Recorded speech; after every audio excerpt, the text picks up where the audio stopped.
Good afternoon. It's Wednesday, the 25th of September 2019, just after 1 o'clock. Welcome to UK Column News. Your host, Mike Robinson, myself, Brian Gerrish. Parliament is back. Well, Parliament is back. So there he is, the smug Berko, the Speaker of the House of Commons, reopening the parliamentary session, which apparently was not prorogued as a result of the Supreme Court judgment yesterday. We'll come on to that in a moment. So they started working, in inverted commas, just after 11 o'clock this morning. Work, of course, involved a lot of shouting and waving things and that kind of stuff. Well, Boris Johnson is on his way back this morning, and he's going to appear in Parliament at any moment. But before he came back, he had this to say. I have the highest respect, of course, for our judiciary and for the independence of our courts, but I must say I strongly disagree with this judgment. And we in the UK will not be deterred from getting on and delivering on the will of the people to come out of the EU on October the 31st, because that is what we were mandated to do. And we will simultaneously refuse to be deterred from delivering on what I think you would all expect, an exciting, dynamic domestic agenda intended to make our country ever more attractive to live in and to invest in. So we'll be pushing on with infrastructure investment, with 20,000 police, with investing in our NHS. And to do that, we will need a Queen's speech to set out what we are going to do. Are you buying it, Brian? Well, I think my face probably shows it. What is this guy up to? I don't trust him. I've never trusted him. I certainly don't think he's a buffoon. I think he's a very calculating and politically dangerous man. And what have we now been driven into? Who's in control of the country? That's a very good question. In the chat box, they just said, silly man. I think that sums him up, really. Well, I'm going to say no, I don't believe Boris Johnson is silly. I think Boris Johnson is very calculating, and he puts on the buffoon front to deceive the public, but he's working on an agenda, and we need to find out what his agenda is. Okay, well, they are an absolute shower, and there they are. So they were asking questions of the Attorney General this morning. John Berko said before the session started that there would be 5 government statements, including one from Boris Johnson and also from Jacob Rees-Mogg. There would also be 2 urgent questions from MPs, one asking for a statement from the Attorney General. Well, that's what was going on this morning. And on the legal advice that he gave. And the other, and this is the really important one, I think, the other on possible conflicts of interests for the Prime Minister over payments to a US businesswoman. And I think this is absolutely fascinating, Brian, because what we have here is a Russiagate-style scandal starting to creep into British politics. So they're now talking about possible conflicts of interest between the Prime Minister involving payments to a US businesswoman. What is going on? Well, let's look at what's going on the other side of the Atlantic, because beginning last week, well, Donald Trump tweeted this out on Friday, another fake news story out there. It never ends. Virtually any time I speak on the phone to a foreign leader, I understand there may be many people listening from various US agencies, not to mention those from the other country itself. No problem. He went on to say, on his Twitter feed, knowing all of this, is anyone dumb enough to believe that I would say something inappropriate with a foreign leader while in such a potentially heavily populated call? I would only do what is right anyway, and only do good for the USA. So what is this about? Well, the allegation is, and this was reported on Friday afternoon in the Wall Street Journal, that Trump asked Ukraine's new President Zelensky 8 times on a telephone call that took place on the 25th of July to work with Rudy Giuliani to investigate Hunter Biden and his activities in Ukraine. Now, Hunter Biden is the son of Joe Biden, who's of course standing for the Democratic nomination for the 2020 election. Now, this involves a claim that, as I say, Trump, in this conversation with Zelensky, made it a condition of providing Ukraine with military aid that Zelensky would do this investigation into Hunter Biden, and the Democrats saying that this was a completely inappropriate thing to do. Now, Hunter Biden himself, who had no experience of the oil and gas industry, was appointed to an oil company, Burisma's board, while Joe Biden was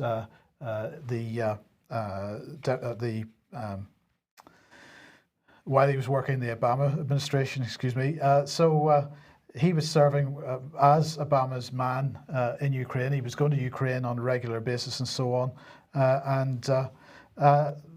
So Trump's call and everything that happened around that, this allegedly turned up as a result of a whistleblower making a statement. But that whistleblower, it turns out, was part of the National Security Council of John Bolton. And of course, John Bolton recently sacked by Trump. So Trump sacks Bolton. Suddenly this allegation comes up that Trump made an inappropriate comment to the new president of Ukraine. And now we've got grounds for impeachment, apparently. So on Friday, the BBC was saying that Trump had confirmed that he had raised the Bidens in the call to the Ukrainian president. He did admit that he had done that, but of course he's saying that he said nothing inappropriate. There was no sort of requirement that they had to do something in order to get the U.S. aid. Well, of course, Nancy Pelosi then yesterday announces the formal impeachment of Donald Trump, the investigation at least, well, where does this take us? What fascinates me, that if you look at this New York Times article that we've got on screen at the moment, no one is above the law. Now, isn't this the same narrative that was being given as a result of the Supreme Court judgment? No one is above the law. Boris can't do what he likes.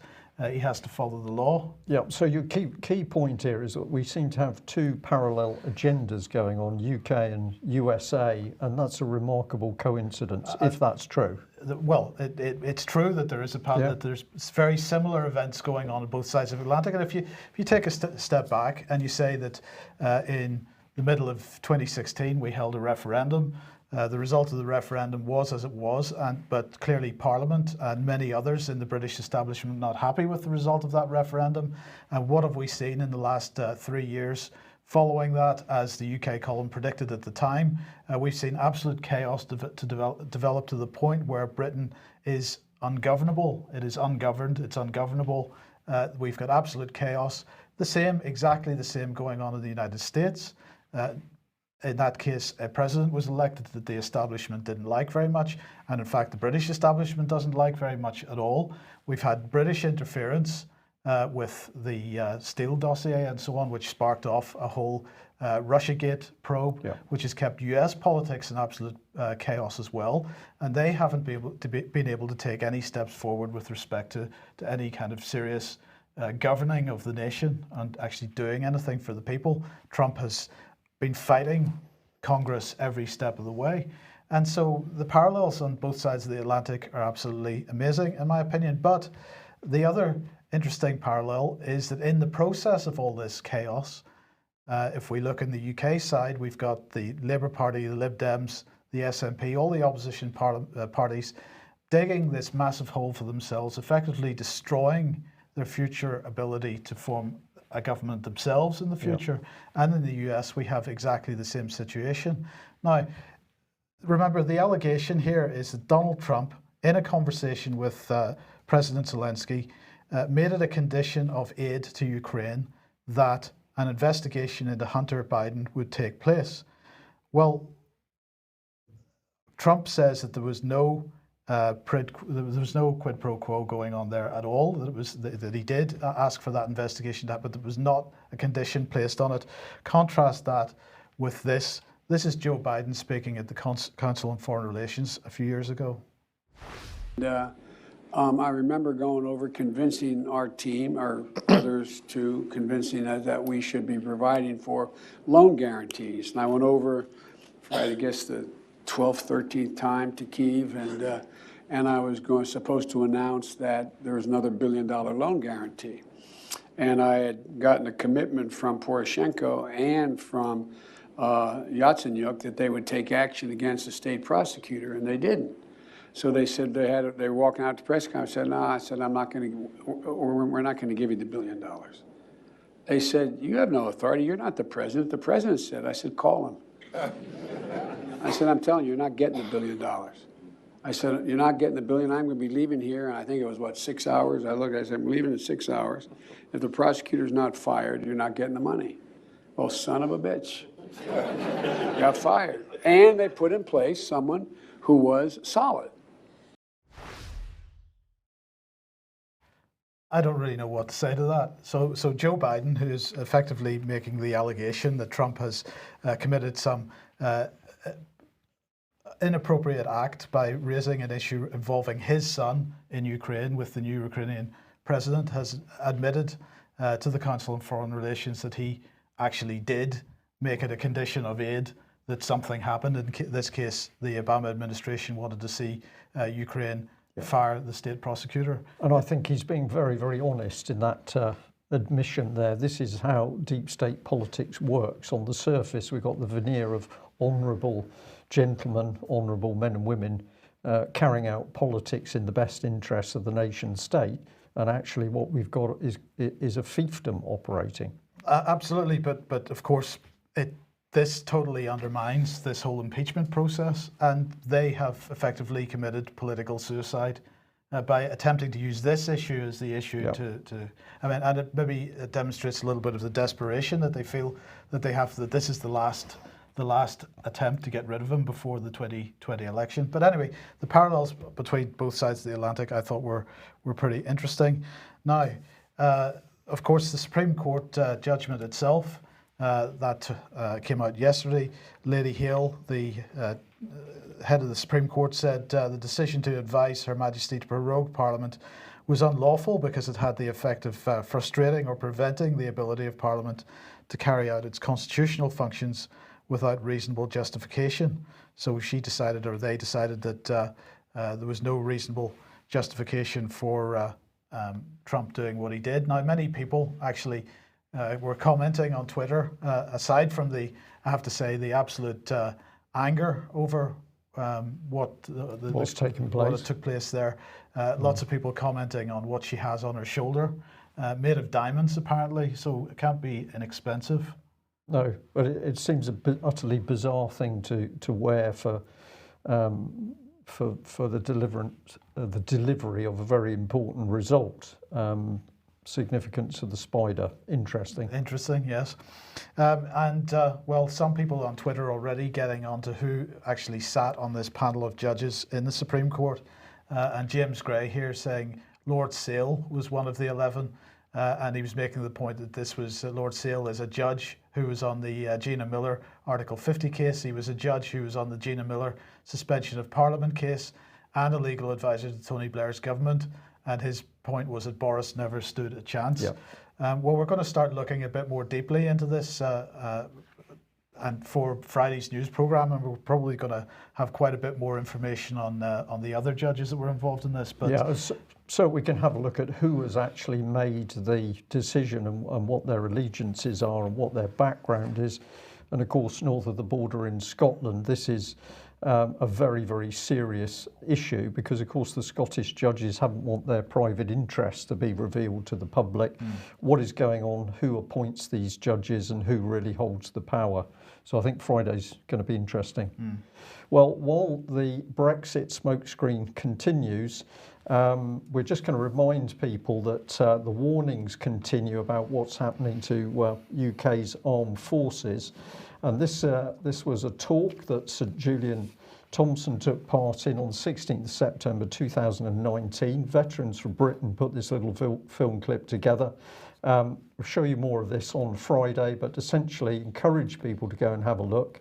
And what did Sir Julian have to say? He was talking about the loss of control over our defence, security and intelligence as a result of agreements which were made by British ministers and officials since the UK voted to leave and then placed into the various exit deals, withdrawal agreement and political declaration. So we've got senior military men warning that while all this bluster of Brexit is going on, our military are simply being given over to EU Defence Union, single point control of those forces by the European Union.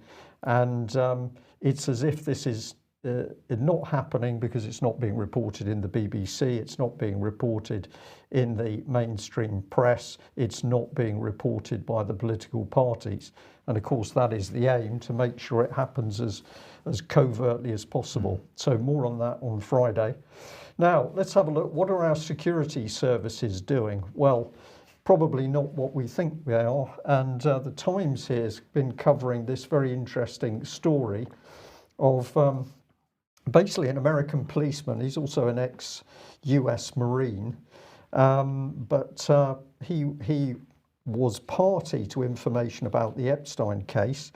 And the headline here says it all. MI6 fears Russia can link Prince Andrew to Jeffrey Epstein abuse scandal.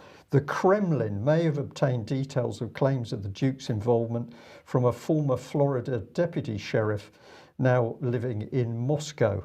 And what's the detail on this? Well, it says that British intelligence chiefs are concerned that Russia may have obtained compromising material on Prince Andrew over the Jeffrey Epstein scandal. They're concerned about the activities of this former Florida police officer who had access to the investigation into the billionaire paedophile, and he then moved to Russia. The bizarre case of John Mark Dugan, a former deputy in the Palm Beach County Sheriff's Office, has provided further evidence that the prince's repeated efforts to distance himself from allegations of sexual abuse are failing to shield him from the fallout of the Epstein case. Okay. So this is one of these excellent articles, Mike, where it's bizarre that you should have a man who's come into contact with information about the Epstein case. He's talked about it. We'll see what he's actually said. But MI6 is worried because the Russians might know about it. Hold on, but can I just ask a couple of questions here? Because the MI6, we're expected to believe, is worried that the Russians have obtained material which compromises Prince Andrew. Yes. So there's an acknowledgement there that there is material which compromises Prince Andrew. Well, this is where it gets interesting. And so they're more interested in the fact the Russians have it than the fact that there may be compromising material on Prince Andrew. Yes. Right. Okay. Yep. Just wanted to clarify that. Yeah. And as always, you're well in advance there. Let's look at this. The Times, FBI is involved in Jeffrey Epstein cover-up. So whatever direction we go, it appears that nobody is happy with the exact story of what was taking place around Epstein and what the involvement of Prince Andrew was. So let's have a look at what the former American sheriff had to say. He was contacted in Moscow. This is the report from the Times. Dugan acknowledged that information about Epstein might be incredibly valuable to any intelligence agency and might give leverage over a guy like Prince Andrew. Asked whether he was controlled by the Russians, he replied, "Oh God, no, I've never met anyone from the government other than immigration officials." He said a whole bunch of people were involved with Epstein, and he claimed to know nothing about Andrew. So what is MI6's fear here? It gets more and more interesting. But let's have a look and see what the track record is. So this is a report from The Guardian back in January 2018, child abuse inquiry to cover concealment of evidence against MPs. The ICSA inquiry is to examine whether Whip's offices failed to report allegations against politicians. This is part of it. Andrew O'Connor QC, counsel of the inquiry, acknowledged that public concern over reports of a Westminster paedophile ring centred on Dolphin Square in London had diminished following a police investigation that decided not to bring any charges. I thought I'd highlight that to people to show how the system works. You do a police investigation, you decide there's nothing to see, and what are they interested in is what the effect has been on the public opinion, that people are beginning to forget about it and not to show concern. But here's The Guardian from March 2019. MI5 did not tell police of minister's penchant for small boys. Inquiry hears Security Services lawyer says it regrets claims against Peter Morrison were not investigated. We're sorry. We're sorry. We didn't actually do our job. We didn't protect the nation. Bit of a mistake, old boy.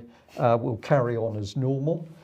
So here we are. MI5 warned the Cabinet Secretary in the 1980s about rumours that a minister had a penchant for small boys, but did not inform the police or launch an investigation into the allegations, according to a member of the Security Services. Giving evidence anonymously to the independent inquiry into child sexual abuse, a lawyer with the inquiry service, with the Security Service, apologised for it having taken a narrow security-related view of the accusations against Peter Morrison. With hindsight, it was a matter of deep regret. So what's going on here? They are not doing their job when it comes to rooting out people who are involved in serious criminal activity where they can be compromised by a foreign state. And let's rub it in, because here's the Telegraph. MI5 knew of the cover-up over Cyril Smith child abuse, the inquiry hears, and this was to do with a file. So there was a note from the Security Services, and we can see in relation to this case that basically they were informed that the Director of Public Prosecutions Office had not told the truth over this case. Based upon their review of the information they hold, the Security Service considered they took active steps to ensure that those involved in investigating allegations of child sexual abuse against Smith were made aware of all information of relevance to their inquiries. However, given their function was to defend the realm at that time, an investigation was outside of their remit, they simply filed the information related to the false representations that have been made to the press. So they're investigating it, but not investigating it, and they had information and they simply filed it. Is this criminal activity? I wonder whether it could be. So let's remind ourselves that the Independent was reporting this a little while ago. This is back in 2016. MI5 used sexual abuse of children at Kincora to blackmail the politician paedophiles. Now we're getting into the heart of what's going on here, and credit to a red top, the Morning Star. Why is Kincora so important? Because there is abundant evidence that MI5, MI6 and other British intelligence agencies know that many high-ranking business establishment figures were personally involved in the abuse. These included, quote, Lord Mountbatten, great uncle and mentor of Prince Charles, and it was Mountbatten who introduced the notorious Jimmy Savile into the royal family, and paedophile Savile too became a regular Buckingham Palace guest. This is not incompetence, this is absolute criminal activity by our security services, and we've now got them very worried over whether an former American policeman in Russia holds material over the Epstein case which could compromise Prince Andrew. They're not worried about the state of the nation's children and who's abusing them. So are they worried about the potential compromise of Prince Andrew, or are they worried that if there is a compromise, if there's information about Prince Andrew comes out, that in fact it compromises them? Because it's yet another case where they haven't done their job? We need to dig, but you were spot on there, Mike, because this is one of the comments to that article, in the Times article, MI6 fears Russia can link Prince Andrew to Jeffrey Epstein abuse scandal. This is what a member of the public said. If there was no inappropriate behaviour by His Royal Highness, what is MI6 concerned about? Question mark. If His Royal Highness is innocent, then Dugan has nothing he could have told the Russians. The only thing that MI6 could possibly be concerned about is that Dugan could have evidence that His Royal Highness has been lying. And if they are concerned, it means they prefer to cover up the truth. Murky business. So there we have it, that the general public is now seeing through this veneer of criminal activity by agencies of the state. And as we watch the lies and smokescreen of Brexit unfold, the handing over our armed forces, we know that at this stage we can't rely on the security services. It's pretty dangerous times. Absolutely. Okay, now, if you like what the UK Column does and you would like to support us, then please head over to ukcolumn.org/community. There are various options where you can help us out there. We do need your help. It's very much appreciated. If you can do that, thank you very much for that. And a reminder that Ian R. Crane is continuing to ask if 5G is safe. 7:30 start for all these events. Many of them have taken place already. Wednesday the 25th, he's in Ipswich in the Holiday Inn. Tomorrow in Cambridge at the Royal Cambridge Hotel, and on Monday in Hull. And so it goes on until Friday the 11th of October in Cardiff.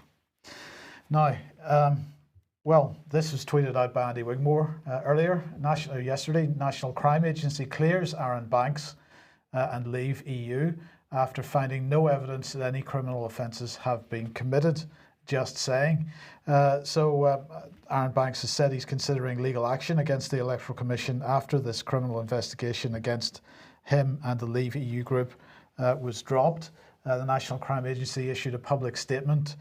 Here it is on screen, basically saying that there were no charges to answer, that Aaron Banks had the money had been given from one of his companies to the Leave EU campaign, but there was nothing illegal about that.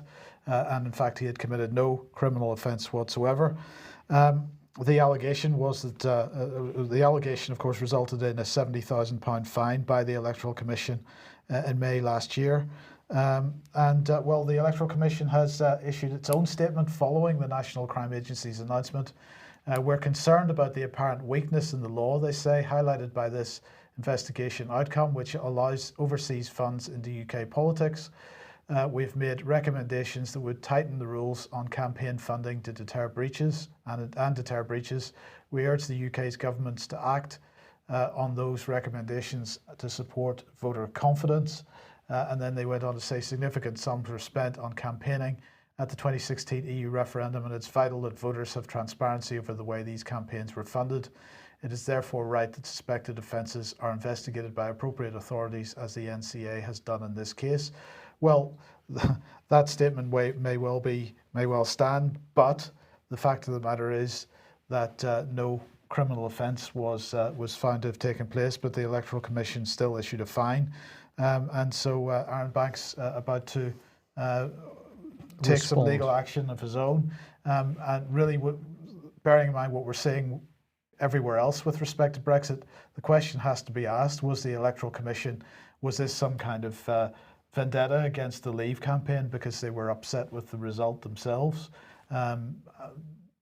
How impartial is the Electoral Commission in these situations? Good question, Mike. Everything in turbulence at the moment in this country, which I don't think is an accident. No. Now we began with Boris, let's end with Boris. Here he is with Donald Tusk on Monday afternoon. He, of course, has been in New York for the last couple of days at the United Nations General Assembly. So he had meetings with Tusk. He had meetings with Tusk's replacement here. That's Charles Michel on screen.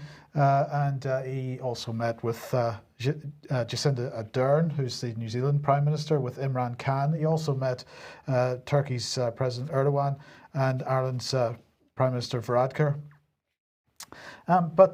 Well, some of the coverage of his actual presentation at the, because as you know, every time there's a General Assembly, various heads of state go there and they make a speech, and usually the speeches are sort of on topic in some way. But for whatever reason, Boris decided to do something completely off topic. He decided he was going to talk about the Fourth Industrial Revolution, AI, the coming of the robots. So, as the Independent has said here, Boris Johnson delivers bizarre speech to UN warning of terrifying limbless chickens and comparing Brexit to having his liver pecked out by an eagle. That isn't quite what he said.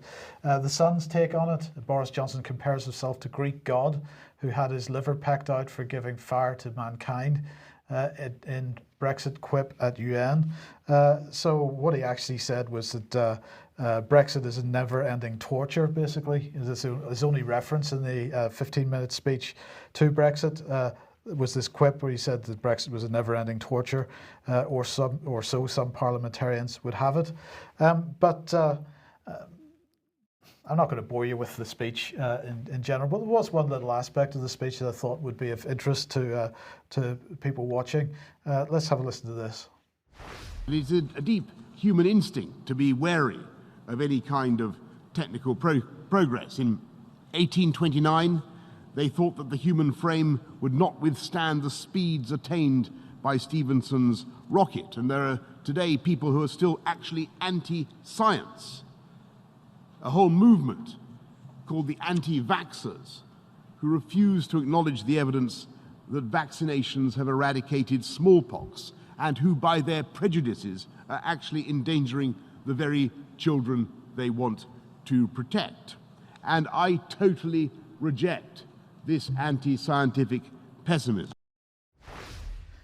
So he's calling anybody that campaigns on the issue of vaccinations, apart from slagging them off as anti-vaxxers, campaigning, he's saying that they're anti-scientific pessimists.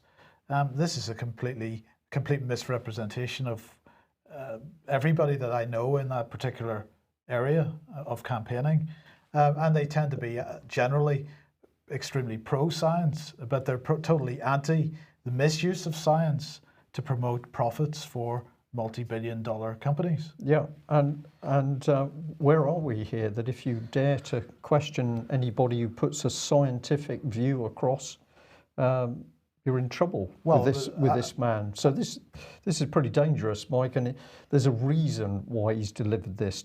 I think this business that Boris is some fluffy-haired buffoon and he's done something rather silly. No, he's taken this, he's talking to the UN because he's ramming home a point. And what's the point that we seem to be focusing on? He's saying we've got to get on with those vaccinations. Absolutely. I think that, of course, many people are very pro-Boris at the moment because they perceive him as standing up for what they want, which is to leave the European Union. But that shouldn't mean that people get sucked into the idea that he's some kind of nice guy, or is going to do the right thing. Because that argument that he's made with respect to vaccinations could equally be made, for example, about climate change.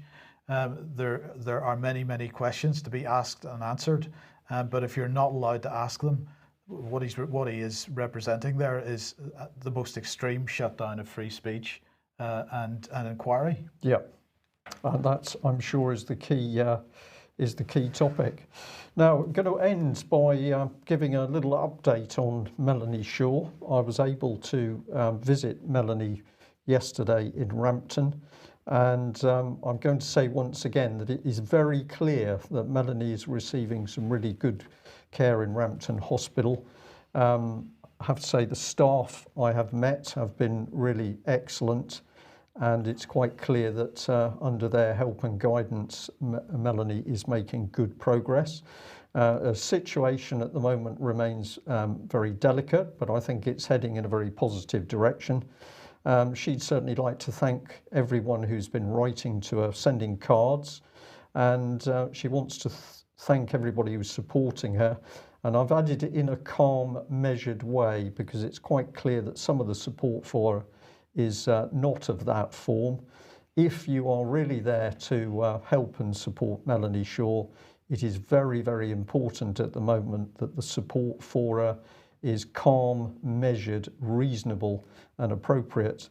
And I have to say demonstrations at Rampton Hospital are not needed because of the good work that are being carried out, that's being carried out by the staff there. That's about all I'm able to say, but I know that there's many people who are following progress of Melanie, and you've wanted information as to how she's getting on. So be patient. It's progressing in the right direction, but so important that people maintain calm attitude, even where they're expressing concerns to the authorities. So we'll leave it there, but thank you to everyone who's given us support.